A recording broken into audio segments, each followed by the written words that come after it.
Hi everyone, কেমন আছো তোমরা সকলে? আশা করি তোমরা সবাই খুব ভালো আছো। আমিও খুব ভালো আছি। আজ ছিল আমার সোনামায়ের পোলিও, ওই জন্য দেখো পোলিও খাওয়াতে নিয়ে এসেছি। আর ও একটু ঘুমিয়েছিল, তো ওই জন্য পোলিও দেওয়ার সাথে সাথে একটু কান্নাকাটি। তারপর দিন আমরা চলে এসেছি ভ্যাকসিন নেওয়ার জন্য। আর এখানে দেখো ভ্যাকসিন দেওয়া চলছে আর সোনামা আমার কোলে ঘুমোচ্ছে। এখানে দেখো ভ্যাকসিন দেওয়া চলছিল আর আমি ভীষণই ভয় পাচ্ছিলাম যে ছোট্ট মানুষ, ওর গায়ে ইঞ্জেকশান দিলে কেমন কি লাগবে। ওই জন্য মানে মনটা খারাপ লাগছিল যে এইটুকুনি মানুষ, কিন্তু কিছু করার নেই, ওর ভালোর জন্য তো এটা নিতেই হবে। ভ্যাকসিন তো দিয়ে বাড়ি নিয়ে চলে এসেছিলাম, কিন্তু রাত্রে সোনামা একটু নিচে শুতে চাইছিল না। আসলে একটু জ্বর এসেছিল, ওরা বলেই ছিল জ্বর আসবে, আর প্যারাসিটামল বলে যে সিরাপটা ওটা খাওয়ানোর জন্য দিয়েছিল। কিন্তু সারা রাত এভাবেই হেঁটে হেঁটে কাটিয়েছি। ওর নিচে ঘুমোতে চাইছিল না একদমই, আসলে ওর কষ্ট হচ্ছিল, জ্বর এসেছিল তো ওই জন্য। আর দেখো বাড়িতে কিন্তু কেউ নেই, ওর বাবা তো বাড়িতে নেই আর ঠাকুমা বাড়িতে নেই, বিয়ে বাড়ি গিয়ে। সারা রাত এভাবে কাটানোর পর দেখো সকালেও ঘুম থেকে ওঠার পরে ওকে একটু ফ্রেশ করে দিচ্ছিলাম। আর ওর শরীরটা তখনও পুরোপুরি সেন্টারের দিদিরা বলেই দিয়েছিল যে ভ্যাকসিন দেবার পরে কিন্তু জ্বর আসবে, তা নিয়ে চিন্তা করবে না। আর এই যে দেখো সকালে ফ্রেশ করে বাইরে নিয়ে এসেছি সোনাকে। আর আজকে কিন্তু মাসিরা এসেছে সোনাকে দেখতে।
আর দেখো মাসিরা সোনাকে নিয়ে বেশি নাচাতে পারেনি, কারণ ওর তো জ্বর ছিল, ওই জন্য আমরা বারণ করেছিলাম।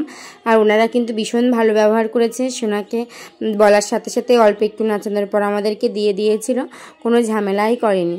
কে বলে অনেক জায়গায় অনেক খারাপ ব্যবহার হয়, কিন্তু আমাদের বাড়িতে খুবই ভালো ব্যবহার করেছিল। আর ওনারা যা বলেছিল আমরা কিন্তু সেরকমই শুনেছিলাম, নিজেদের মতো করে কোনো বাড়াবাড়ি করিনি, ওই জন্য ওরাও খুব ভালো ব্যবহার করেছিল।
जले मिसाय काम करा ना त्याला जर बियाला ना सुके सुकले आई दुख मजे तारे बात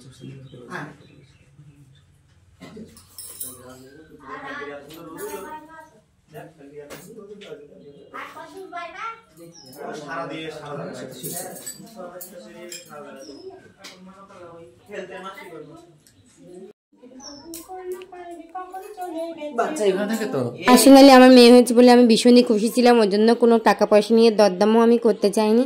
আমাদের সোনার বাবাকে আমি বলেছিলাম যে ওনারা যেটাই চাইছে খুশি হয়ে সেটাই আমরা দেবো, কারণ আমাদের সোনাকে যেন ওরা মন ভরে আশীর্বাদ করে। ওই জন্য বলছিল যে আমরা তো একবারই নেব, আর দেখো বারবার তো আসবো না। আমরাও সেটাই বুঝেছিলাম যে হ্যাঁ ওনারা তো একবারই এসেছেন, ওই জন্য আমরাও কোনো ঝামেলা করিনি। ওরা যেটা বলেছিল আমরা তাতেই রাজি হয়েছিলাম। আর আমি আরও খুশি হয়ে বলেছিলাম যে মুখে ভাতের সময় কিন্তু তোমাদের সবাইকে আসতে হবে। তা ওনারা খুশি হয়ে আমাদেরকে বলেছিল ঠিক আছে তোমরা ফোন করলে আমরা অবশ্যই আসবো। আমরা গ্রামের দিকে থাকি তো ওনাদের আশাটা হয়তো অনেকভাবে নেবে, কিন্তু আমার ভালো লেগেছিল বলে আমি বলেছিলাম। আর শেষে এই যে দেখো আমাদের সাথে ভালো ব্যবহার করে কার্ড দিয়ে গেছে এবং ফোন নাম্বারও দিয়েছে। এই নম্বরে ফোন করলে ওনারা আবার আসবে বলেছেন। তাহলে আজকের মতো এ পর্যন্ত। তোমাদের কেমন লাগলো কমেন্ট করো।